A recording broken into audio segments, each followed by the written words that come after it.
Benji Cole, son of Al Cole from CBS Radio and host of the syndicated talk show, People of Distinction.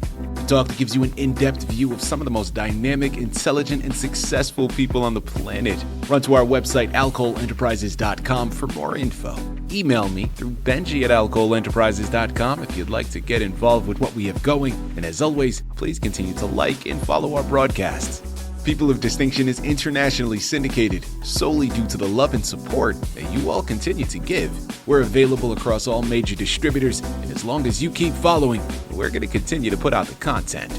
Now sit back and strap in, because on the line with us today, we have the impressive L.M. Morse. And we're going to be discussing her wonderful novel, The Return, New Calling. And now, listen to me, people. You're going to want to check out Amazon, Barnes & Noble, but do yourself a favor, man. Type it into a search bar and sit back, okay? Because LM has been putting in some work, and she's only just begun. Because this, New Calling, it's a sequel, all right? So there's a first book. That one is called The Return, New Beginnings. But yeah, there's not just two of them things, okay? There's a third one still in creation. Hopefully a lot more still yet to come. You're going to want to check back in frequently. Again, Amazon, Barnes & Noble. But like I mentioned, do some research, because also, yeah, it's going to be featured at a book fair in Frankfurt, Germany in October. So if you happen to be in the area, stop by, check it out, pick up one of the copies, okay? Before I go any further, I want to quickly take this opportunity and point out the fact that LM was brought to us by Citi of Books. So for my writers out there who have gone through their process, if you need some assistance moving that masterpiece you just developed, head on over to citiofbooks.com and gather all the ways that their fantastic team is going to help you do just that. And listen, it is an absolute pleasure to have LM here on the line. Man, listen, her novel is something that's going to keep you at the edge of your seat. It's going to have you nonstop page turning and hooked on every word. What if the apocalypse wasn't the end, but actually the beginning of something even wilder? This is something straight out of a Hollywood film, okay? Because in her book, magic crashes into our world uninvited, leaving chaos, impossible choices, and a ragtag family of misfits to figure it out on the fly. But here's the twist. Power without rules means every decision could save lives or potentially cost them. Sit back, strap in. We're going to take a deep dive today with the brilliant mind behind this electrifying tale to uncover the secrets of this phenomenal novel. And I promise you, once you start to hear what she's saying, you're gonna jump past New Calling, because you're gonna realize, I gotta start at the beginning. I gotta go pick up New Beginnings and then continue on the journey. And then hopefully by the time you've concluded New Calling, the third, the fourth, hopefully the fifth, sixth, seventh, I don't even know, man. It's gonna keep on coming. Hopefully they're all available for purchase as well. Sit back and strap in. LM, first and foremost, welcome to People of Distinction, and thank you very much for being with us. How are you doing today? I'm doing well, and thank you for having me. Absolutely. Listen, it's a pleasure to have you here. I'm always looking not only for new books, but as someone that, listen, my background is in filmmaking. I live in my imagination. This is something right up my alley, okay? My wife is the much more grounded one out of the two of us. So for me, I yearn for something like this that'll just take me on a journey, get me away from the monotony of day to day. And your book is doing that. So I'm looking forward to this discussion. Thank you for writing it. Thank you even more for being here with us to discuss it. Start off by telling us a little bit more about yourself and your background. I'm just a lowly TSA worker. That's all it is. People, be careful. The next time you take a flight, you might just happen to run into LM without even knowing it. All right, here it is. LM, Or become a character. that's potentially true as well. We'll change the names. Don't worry. You won't be directly involved. But LM, let's jump into your novel, okay? What inspired you to write it? Where did you even get the idea for such a thing? The whole thing started with a bunch of emails to a friend of mine. He wrote one, and he's come back tomorrow for a part 2. And I'm like, I can do that too. Except mine just kept going, and he kept going, what's next? What happens next? So I just stuck them all together and tried to make it into a book. And then number 2 was some of the stuff I'd already had, and I just kept going. It's been fun. Love it. Okay. So started off just as a little email tag between you and a friend and developed into this story. But listen, it could have just stayed in the personal shelf, right? You didn't necessarily have to publish it and put it out for the world. I'm curious to know, don't get me wrong, I'm glad you did it. But what inspired you to take that step? Like I said, he kept saying, what happens next? And because a lot of my coworkers and friends and stuff, I made them characters. They're like, what do I do? What? Now everybody wants to be involved. He didn't just say that. And I'm like, I sure did. And then I'm like, if y'all like it, I'm going to send it in and get it published. Why not? Everybody wants to be involved. It's a happy family here.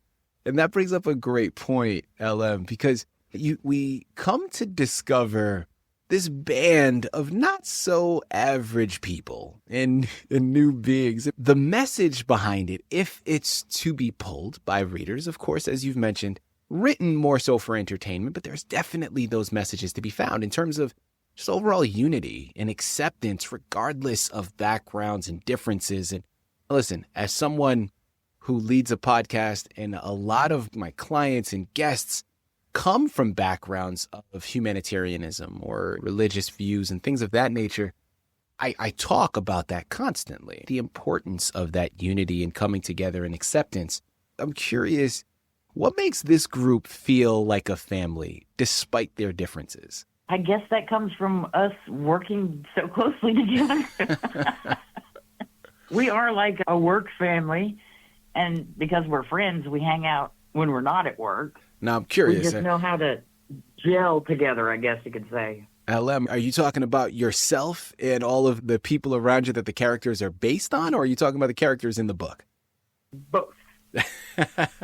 Because some of my friends, I made them characters. Okay. Well, let's play a little devil's advocate here, okay? And since your friends are so closely tied to it, they understand which characters they're based on. I'm going to ask here, and you might upset one or two of them, but let's ruffle some feathers, okay? Is there a character who maybe shouldn't have been given magic? And if so, why? Not yet. Or at least none in our group. There's lots of characters out there that shouldn't have been given magic, and we run into them constantly. But we all think of it as, or the characters all think of it as, with power comes, you either do right with it, or most people are going to do wrong with it. Yeah, with great power comes great responsibility. The characters are trying to do the right thing. Yeah. Yeah. All right, listen, LM, without further ado, let's jump into the novel itself, The Return, New Calling. Tell us more about it.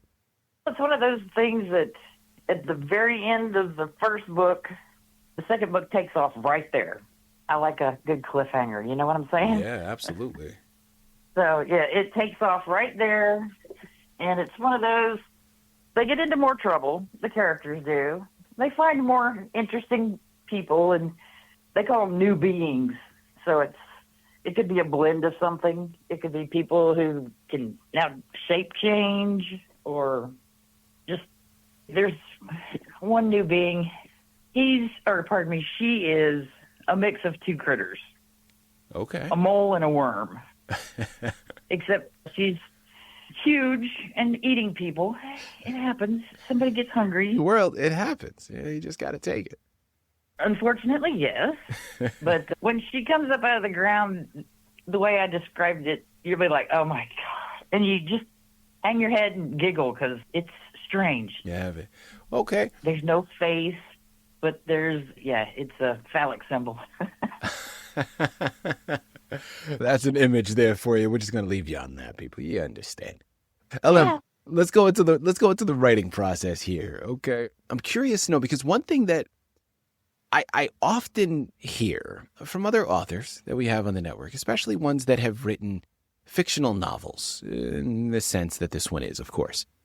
One thing that I hear a lot is when they start writing, man, once the momentum goes, once the creative juices start flowing, it's almost as if the characters in the world being constructed can tend to take on a life of its own almost and really start to write itself in a way. I'm curious to know, you had any experience with that when you were writing? Were there any particular characters or scenes that maybe in your mind you envisioned it going one way, but as you started to develop it, it just took a turn for something else entirely? Unfortunately, yes. Unfortunately. So then you have to sit there and look at it and go, okay, that took a dark turn. We don't want to go that way. We want to still stay. We want the snark to come out. We don't want the ooh. So yes, it's done that several times, and I've had to go back and go, no, that's a little too dark. Let's lighten it up a little here. LM, I'm intrigued now, and I'm not going to ask because I can tell you don't want to give anything away. So I'm just going to direct everyone once again. You got to head on over to Amazon and Barnes & Noble and purchase your copies. Remember, we're talking about The Return, New Calling. Remember, that's a sequel to the original, which is The Return, New Beginnings. And there is a lot more on the horizon that you're going to want to check out.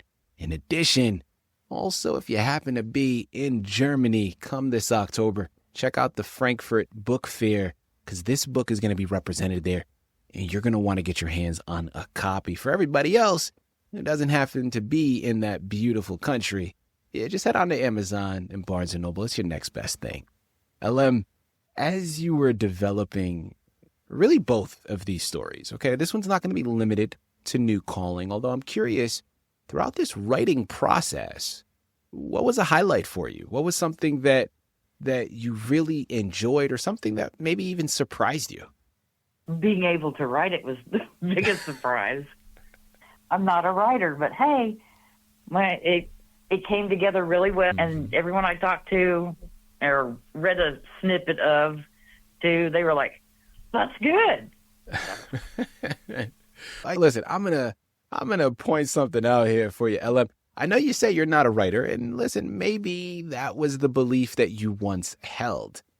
But people, listen, when you research the book, you're going to see New Beginnings and New Calling are both over 400 pages. And then that's only 2 in an installment that's going to continue to come. So not a writer, I'm going to push back on that. Maybe you didn't believe so, but clearly, LM, there was something there because you had a lot to say. Okay, I'll give you that. That's a fair point. That's a fair point, Benji. All right. As we move on here, listen, I want to have a little fun and curiosity for myself. So you have a band of characters here, all very eclectic, varying groups of people here, all with different powers. If the world were to change tomorrow and all of a sudden magic suddenly became real, which character's approach to it would you take on? Which character's powers would you like to have as your own? That's a good question. I'm going to say a little bit of everything. Because you're going to need a little bit of everything. I don't. That's a good one. So you can take your time. There's some people who are super smart. There's some people who are good with things. The lead character, I guess, with the Dr. Doolittle gig is my favorite.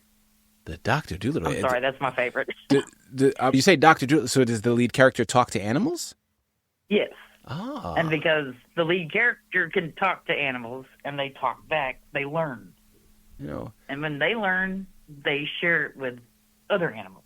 Because you know how different animals can coexist? Yeah. She talks to them, they learn from her, they teach others.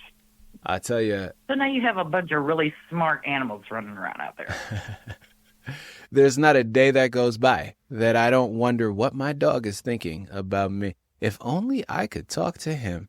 My goodness, it's kind of like one of those things like if only walls could talk. Imagine the stories that they would tell. Because I'm sure my dog would probably have a bone or two to pick with me sometimes, especially when it comes to giving him his medication. Man, he hates it. And I'm sure he would give me a piece of his mind. Maybe it's best that I don't know what he's thinking. I don't know. That's when I'm trimming toenails. Oh, no, I don't even want to know what you're thinking. We love them all the same, though. We love them all the same. LM, as we close out of here, listen, this has been such a fun time. Your books are incredible. They're definitely something just wonderfully intriguing, and I can easily see being translated into the big screen. Anything else you'd like to tell our listening audience before we let you go? I just hope they enjoy it. It's snarky. You'll either laugh or be grossed out. One of the two. I love it. People, listen, I'm telling you, this book is a perfect mixture, man. It's thrilling. It's chaotic. It also has a deeply human side to it. Like I mentioned when we first began, it might not be out in your face. It might not be preachy, but there is something to be recognized when it comes to that family dichotomy in a sense, right? Where just because someone may be different or maybe not necessarily a blood relative doesn't mean that they aren't family or that a family can't be established. And I think that's a great message. So entertainment, yeah, these books got it in spades. But something that you can take to the bank, something that you can build off of and learn from to a certain degree, I think it's got it. And again, this is not the time for it, but you don't have to look too far and to see what is happening currently in this country, in this world, and recognize that we are so divided. There's a lot of reasons that a book like this, that not only is entertaining, can take you away from all of that chaos, could also maybe teach you something and bring you back to a grounded state and hopefully look at those around you in a new light. I tell you, these books got what you need. It's Amazon, it's Barnes & Noble. Check back in frequently and get them all once they're available. Starts with The Return, New Beginnings, moving on to the sequel, The Return, New Calling, and a lot more after that. LM, this has been an absolute delight. Honestly, such a fun discussion. I appreciate you for all of that. Thank you once again for being a guest. People of distinction. Thank you very much.